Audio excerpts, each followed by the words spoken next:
So we've all heard the phrase, women and children first. It's drilled into us like it's the most noble thing that a man can do, right? A moral law, an instinct that we're supposed to just obey without question. You don't stop to ask if it's fair. You don't stop to ask if it's logical. You just step aside. You give up your seat, or in some cases, you give up your life, right? But here's the thing, that rule isn't about fairness, and it isn't about morality.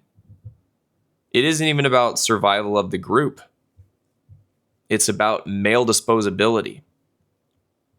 It's about the silent agreement that a man's value is in how much of himself he can give up so that others, women, and yes, children, can live. And if you've paid attention to how things really work between men and women, you know this isn't a lifeboat policy. It's a life strategy. It's not a chivalrous impulse. It's more of a cultural reflex that benefits one side while conditioning the other to disappear without protest. And so today, I want to break down why men and children first would make way more sense in 2025, and why modern women, for all their qualities, are not lifeboat material. And I'm not saying that to be an edgelord, okay? This isn't about hating women. This is about stripping away the illusion that they're automatic, selfless protectors of anyone but themselves and their children. It's about survival instincts, theirs and ours. And so, just going way back to the origins of the women and children first code, I mean, it didn't come out of thin air. It came from Victorian ideals, an age where men were expected to go to war and expected to work themselves into an early grave, and if necessary, die in a shipwreck so that Milady could make it to shore, right? And then, of course, there's the Titanic mythology, which has been, locked into our cultural imagination. The stories of men tipping their hats, stepping back, and just calmly accepting death while women and children boarded lifeboats. Society ate that up. Nom, nom, nom. It wasn't just, considered brave. It was considered manly. And that's the root of the problem. We created a social value system where manliness equals sacrifice, especially for women, and where, refusing that role makes you defective. And that script got passed down through, history books and movies and parenting, and then little side comments about, what real men do. And chivalry over time morphed into unquestioned sacrifice. We still live under that spell today. Men are, expected to be the last in line for safety and the last in line for comfort and consideration. Not because they're less valuable, but because they've been trained to believe that giving it all away is what makes them valuable. I mean, I grew up believing that the measure of a man was, how much he could give up for the women in his life, right? And I saw good men, lose their health, their freedom, their kids, and they called it love. I called it normal until I lived it. I mean, long before dating apps and no fault divorce or social media, Instagram, all that stuff, Schopenhauer, he saw something that most men don't even figure out until after they've been burned. I was one of those men. I didn't figure all this out until after I got burned. But yeah, he saw that women, as a rule, are survival driven first. Affection is conditional. And emotional influence it's far more potent of a weapon than physical strength. And he wasn't talking about good or evil. He was talking about nature. And then, of course, in modern terms, we call it hypergamy. It's the better deal instinct, the quiet built-in programming that says, if there's a man who offers me more security, more resources, more status, then I owe it to myself and my children to choose him. And in 2025, I mean, this instinct is, it's supercharged by the attention economy that we live in. The Instagram feed, the endless DMs, dating apps where, a better option is just a swipe away. That's why, loyalty feels like it erodes so quickly, because in an environment with infinite options, commitment isn't about love. It's not. It's about opportunity cost.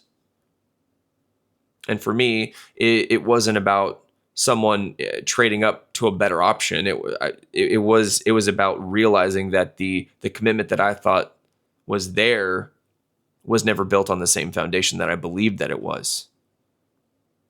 When the conditions shifted, the loyalty wasn't about the bond. It was about what could be gained. It was transactional. And that's when I realized, for her, loyalty was a lease, not a deed. And we like to tell ourselves stories about the selfless, nurturing woman who would do anything for her man. But biology speaks differently than that. Women protect themselves and their children first, always. The partner comes after, if at all. You see this play out when you look at divorce statistics, right? Women initiating most separations, and then in custody disputes, when push comes to shove, partnership turns into a zero-sum game.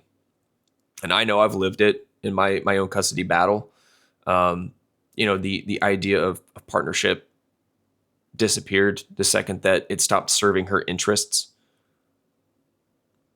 My ex, who I was never married to, thank God, acted with intent and in ways that were absolutely malicious and Machiavellian. And the system rewarded her behavior every single step of the way, still does to this day. And, when the system automatically sided with her, it wasn't a question of if she'd use it, it was when. And of course she did. And it's not just a personal story, it's a broader reality. The structure itself encourages and incentivizes this kind of behavior. I mean, women, biologically speaking, they can't outmuscle a man. They just can't. So she's learned to outmaneuver him emotionally. That is covert power. Influence without confrontation. And it works. And some examples of that are, the silent treatment that you get, guilt tripping, reputation damage, shaming in public,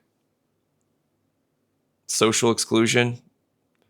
I mean, I've been in conversations where where I thought I was, hashing things out, like adults, but in reality, I was the only one that was operating on logic. She was operating on leverage, using emotion and tone and selective withdrawal to get what she wanted without ever calling it a negotiation. It's adaptation. And the men who don't recognize it are the ones who end up apologizing for things that they didn't even do wrong, just to, get the emotional temperature back down. Men have always been the default sacrifice in, you see it in war and work and disasters. That's the legacy of women and children first. Today, the sacrifice looks different, but it's still there. Men are the first to lose their kids in family court. They're the ones who work the longest hours and take the most dangerous jobs and die younger. They burn out.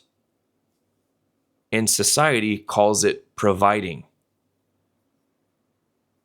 So let's do a thought experiment.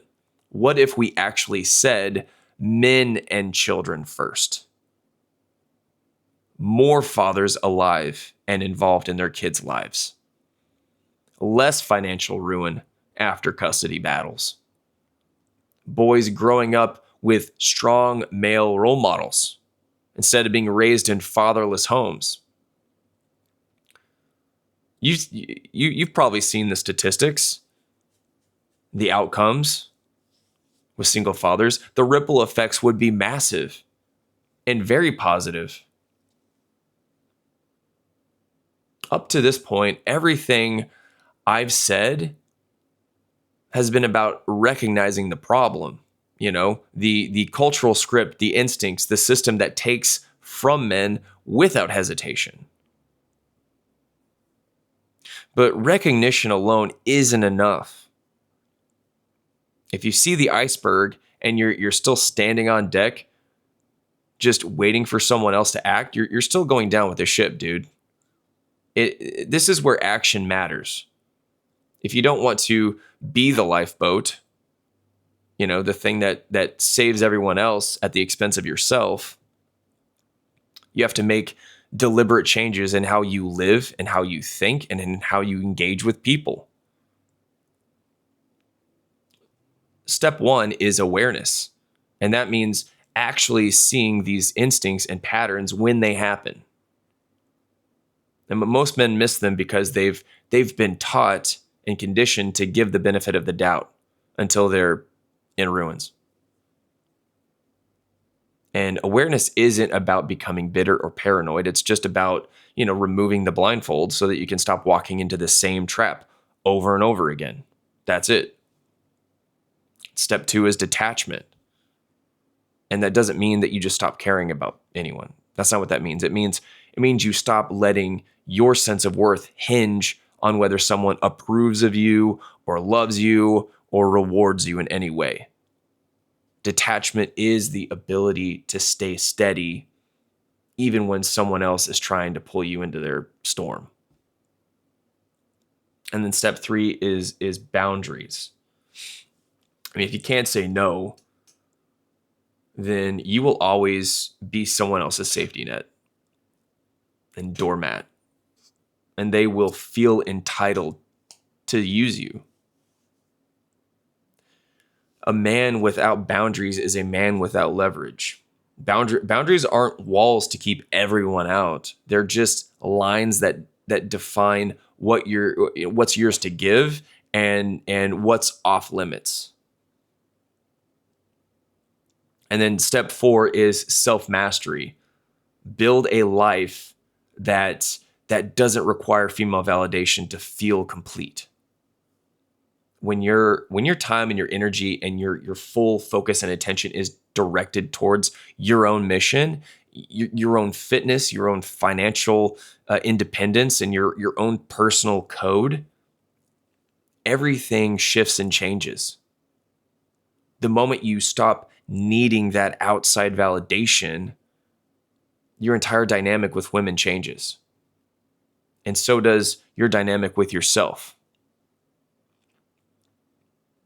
And in closing, the moment that you stop seeing yourself as disposable is the moment that you stop living like you're waiting for permission to survive. You stop standing at the edge, just waiting to be pushed overboard.